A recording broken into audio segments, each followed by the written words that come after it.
Thank you for taking the time to listen to our weekly service. This is a listener-supported ministry, and we ask that you pray and see what God would have you give. Now let's get to our sermon for today.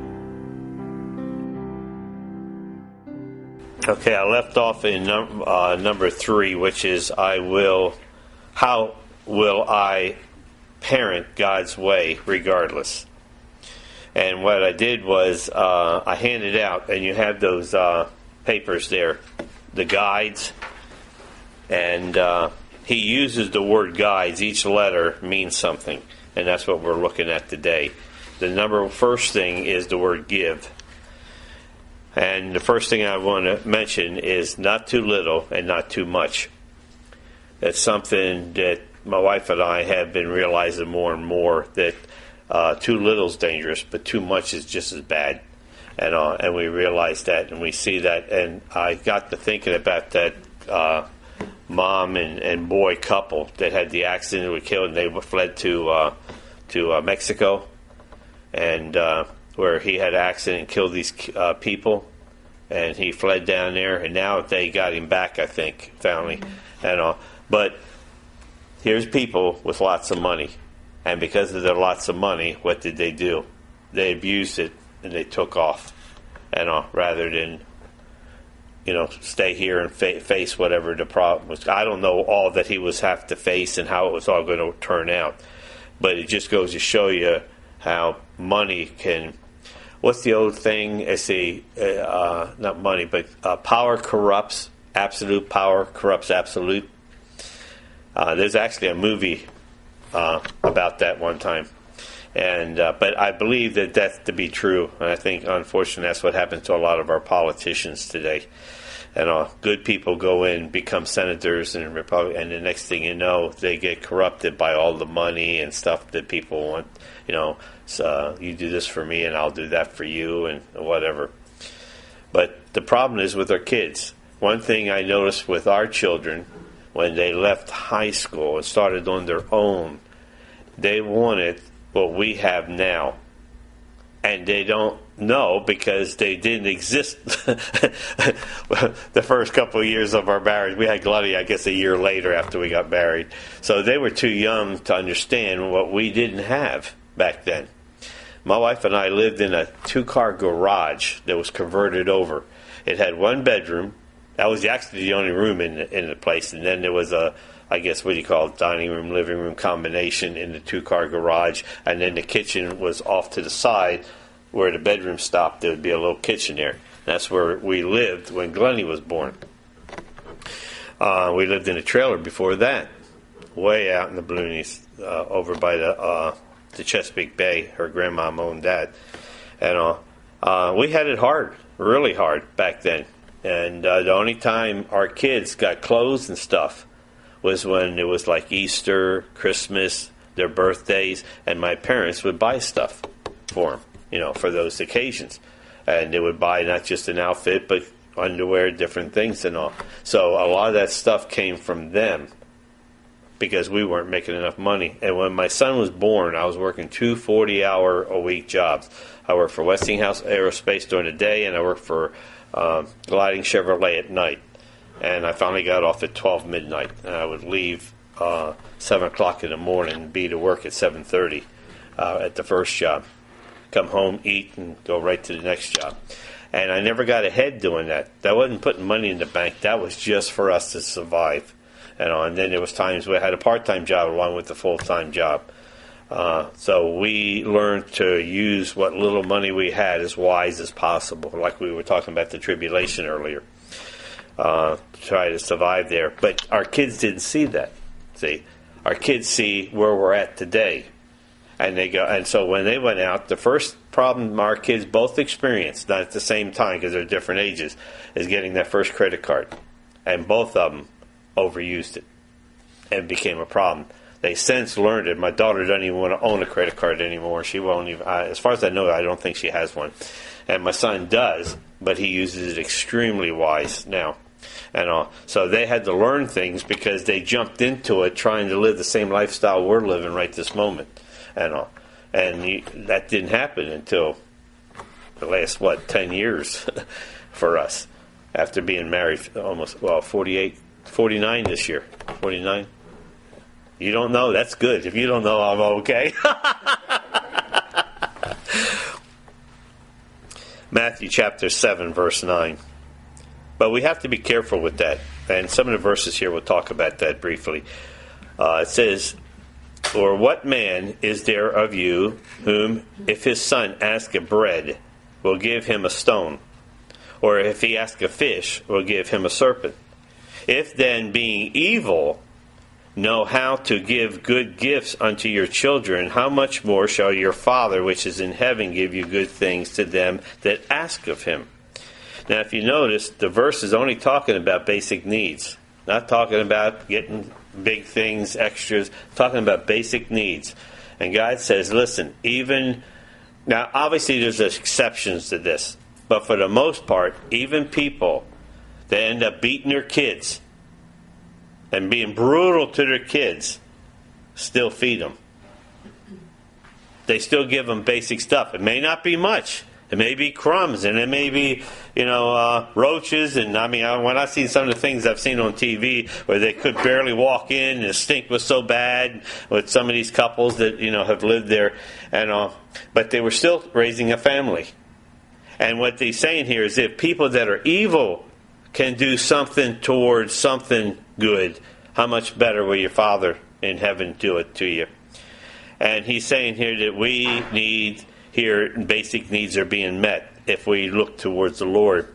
And God promises to take care of our basic needs. And we need to look towards that as parents, as we take care of our children. It's important here that even some of the worst parents still feed their kids. And I guess there's a couple of exceptions to that rule. But then you have 2 Corinthians chapter 12, verse 14. It says, behold, the third time I am ready to come to you, and I will not be burdensome to you.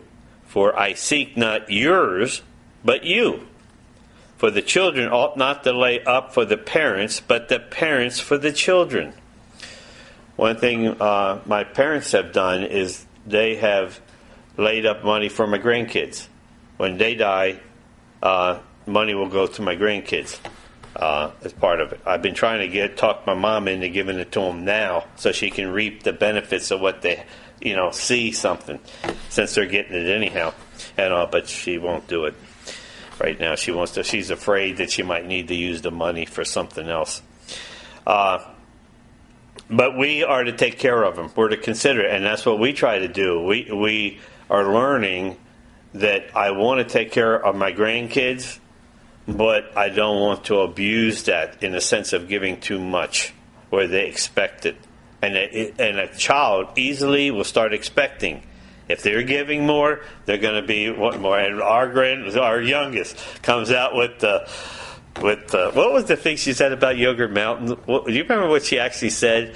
She comes up and said something that we just, I almost peed my pants. I laughed so hard. I said, I can't believe it came out of her mouth.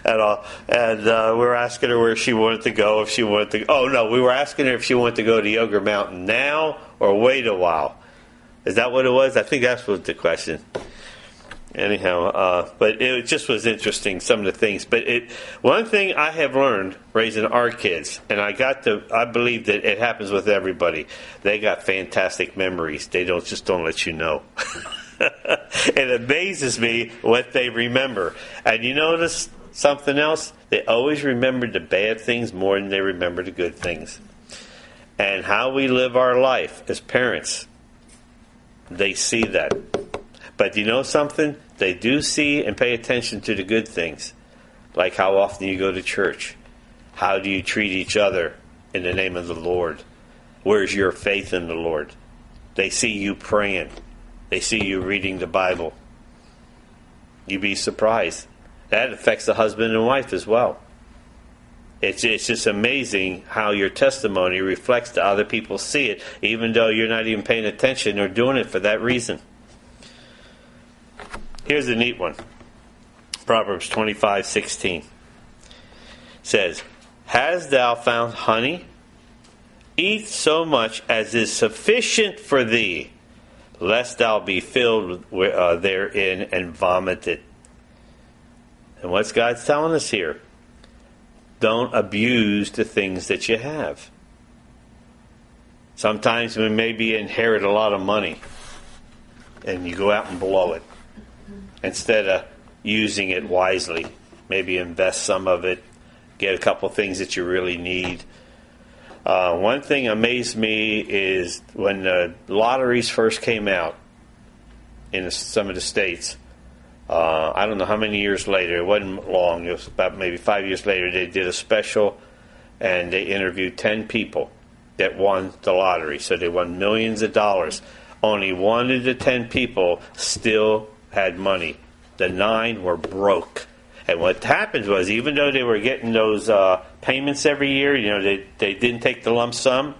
What happens was they decided they want the lump sum, so they went to these people that, well, hey, we'll give you all the money at a price. And gave them the money. They had to pay them for that, because there's a lot of people out there to do that for you, which to me is, if you're willing to pay them a good percentage, to give you all that money. And they went and spent it, and they're broke. Because why? Because they were buying a $1 million house when they could easily been in a wonderful house at $200,000 or $300,000. I don't know what they were all buying, but I'm exaggerating the fact that they were blowing the money, and it was going. And God says here, when you get stuff, when you come across this, like honey and stuff, don't sit there and devour it all and then get sick from it and vomit it up. Eat it conservatively. My wife, I get a kick out of her sometimes. She always wants me to eat proportionately, and she's a whiz at everything. Like I had a TV dinner that was one of those for losing weight. I forget what brand it was. You don't remember, but and I told her, I said, hey, she likes sweet potatoes, and sweet potatoes apparently is a very good thing to eat to be healthy and lose weight. But anyhow, I didn't pick it up and see. I can eat a sweet potato. I will eat some when she bakes them, but I prefer not to, because I don't like what I use the term candy at dinner. I don't want to eat dessert at dinner. I want to eat a dinner. I eat dessert later on. One of them has sweet potatoes in it. So I said, I'm going to save that for her. So the other day I said, here, she was looking for something to eat. I said, here, take this one. It's got sweet potatoes in it. And plus it's for healthy people. And she looked at it. She said, got too much sugar. No, was it too much sugar or too much salt? Sugar. And it had in the front. It tells you all the things in it, because it was supposed to be healthy. It said too much sugar in it. Well, anyhow, she tries to get me, within reason. She don't preach at me, but she tells me this and all. But every once in a while, you know what she does? She'll come home from a store, and she'll have Chunkies for me.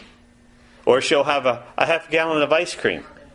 And I go, I laugh, because she's the one that's telling me not to do that, and then she turns around and buys it for me. Now I know she's doing it because she loves me, and she knows I like it, and all. And you got the same problem? Krispy Kreme for us. It's Dairy Queen. She likes the Blizzard. The Blizzard. But understand what God's trying to teach us here with children and with the relationship. Too much can be just as bad as too little. And we take what we need and go on with our children and help. And there's nothing wrong with giving them extras and all, but be careful. Like we try to give our kids board games more and different things like that. We still give them some gadgets, computer things, but we try to curtail that, because I don't want to be part of the problem. Half the time, you think about, now any of you that watch the news, how many kids are sending, I haven't seen this lately, but a lot of the girls in high school, I guess, or junior high, were taking pictures of themselves nude and sending it to other people in the class. Or they met somebody online that they didn't know through Facebook or whatever, and it turned out to be a guy that killed them or raped them or whatever, and they met. And the problem, this isn't a bad thing, but it can be used for a bad thing. It's like the atom bomb is good, but it can be used for a bad thing, and all. And we got to be careful with stuff like that. And that's what's being too much and too little. So not too little and not too much. Children can get spoiled very easy. Next step is understanding, which is you. Put yourself in their shoes. This is the very thing I had to learn the hard way. Put myself in their shoes. How are they perceiving the situation? It maybe changed my whole way of looking at things if I can help understand what my child is going through, and especially now with my grandkids. Ephesians 6:4, and ye fathers, provoke not your children to wrath, but bring them up in the nurture and admiration of the Lord. And this goes back to what I spoke about last week. We can disciple them, but we got to be careful not to break their spirit. It is so important not to break the spirit of a child. And when a child keeps getting something like, you're no good, you can't do nothing, and you say it enough times, they're going to walk out believing that they can't do nothing. And a good thing was Andy Griffith show. They did an episode where they were starting to say this guy was a jinx. And everybody that got around him kept saying, yeah, he's a jinx. Look at that. Everything happened. And before you know it, that guy believed he was a jinx. And it took the whole show, by the end of the show, to convince him that he wasn't a jinx.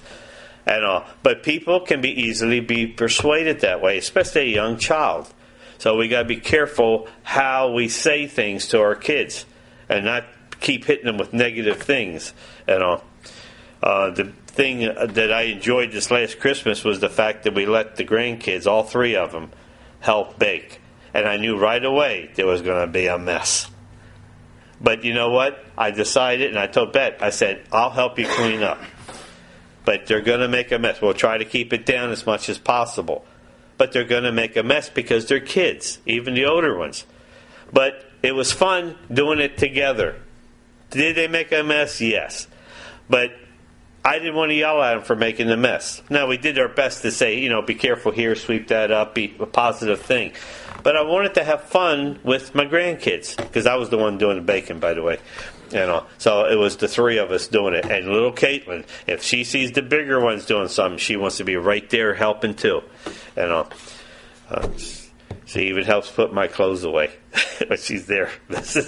Yep, I'll take that. I'll do that. I gotta go. I can't even go out and get the mail without her wanting to go and get the mail. She wants to help in every way she can. And I thought to myself, rather than say no, I don't want to put up with it, I realized I got to nourish that. She wants to help. That can be a good thing in the future. I'm dying to know what you're doing. Take a picture of that. Oh, okay. Cool. No, it's just the way you were holding it up and looking at it. I thought that was good.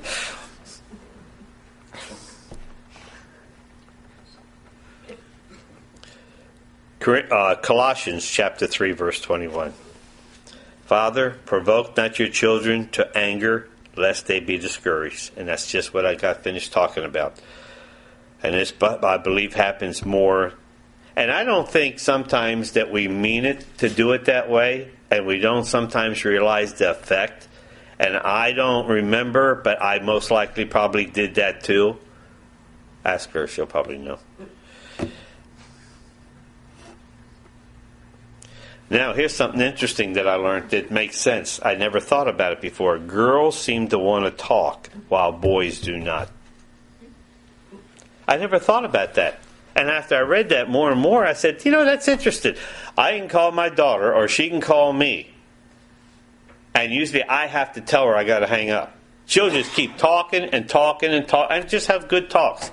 And her sister, you'll be on the phone for 5 hours if you let her. But she talked. But yet my son, when I talk to him, he has things to talk about, and when he's done, ready to hang up.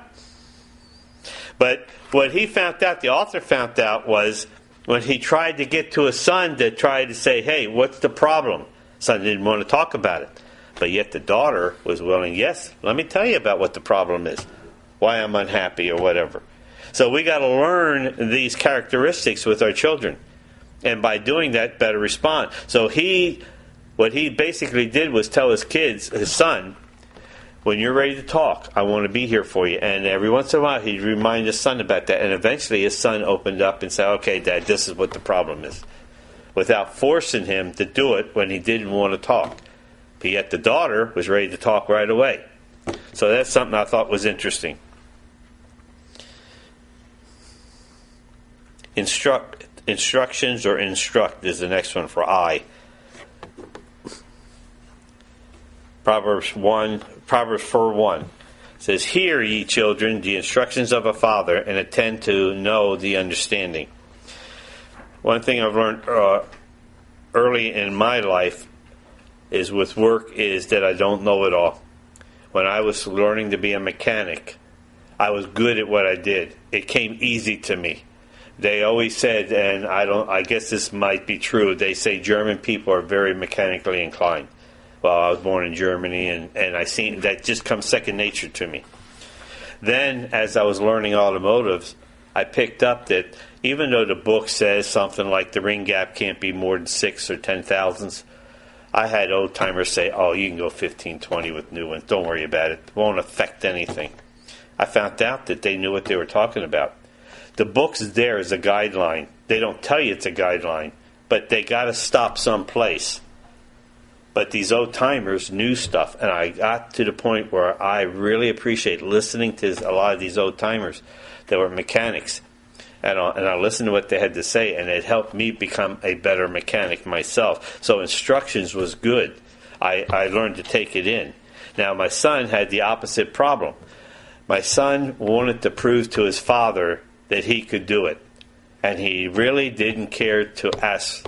In other words, if I saw him hurting, working on a car, he used to work for me for a while. I see him really hurting, and no, he can't figure it out. I could go over there and say, "Son, let me help you." And he really never wanted my help. He wanted to fix it without my help. That was his goal in life. And I was the opposite. I welcomed someone to walk over and tell me, because I wanted to get the job done and learn from it. Well, later on, that our relationship grew in such a way that, still to this day, I try not to force anything on him. I wait till he comes to me. And he's come to me a lot now. So we got to be able to watch that with the instructions. Learn to love, to listen, and wait on them, your kids, when they're ready to talk. And again, knowing that girls will talk, you know that they're going to open up quicker, where a son may not. 2 Timothy 3:15. "And that from a child thou hast known the Holy Scriptures, which are able to make thee wise unto salvation through the faith which is in Christ Jesus." So remember one thing most important. Our walk with God shows more to our children than all the words we'll ever say. You can preach all day long. It's what you do and how you live your life before them makes a difference. And you got to learn that less speaking and more action works better, living your life as a Christian. And that goes with anybody around you, people where you go to work, anything. If they see that you're Christ-like, that will mean more to them than all the things you might have to say to them. And here it is with and the childs are going to pick up on it even more. Are we Christ-like? And if so, are our children? We'll see that in us. And as I said earlier, our children's got excellent memory. It still blows me away to this day how many things my kids tell me about when they were younger. I said, "Yeah, Dad, I knew you that." No. And then I hit them between the eyes. I said, "I know you did that when you were young, even though I didn't say nothing to you." Like my mom did when I told you about me coming home drunk one time. I never thought my mom and dad knew that I was drunk the whole time I was home. I found out later they did. But they saw I was suffering so bad, they just kept quiet and let the suffering take place.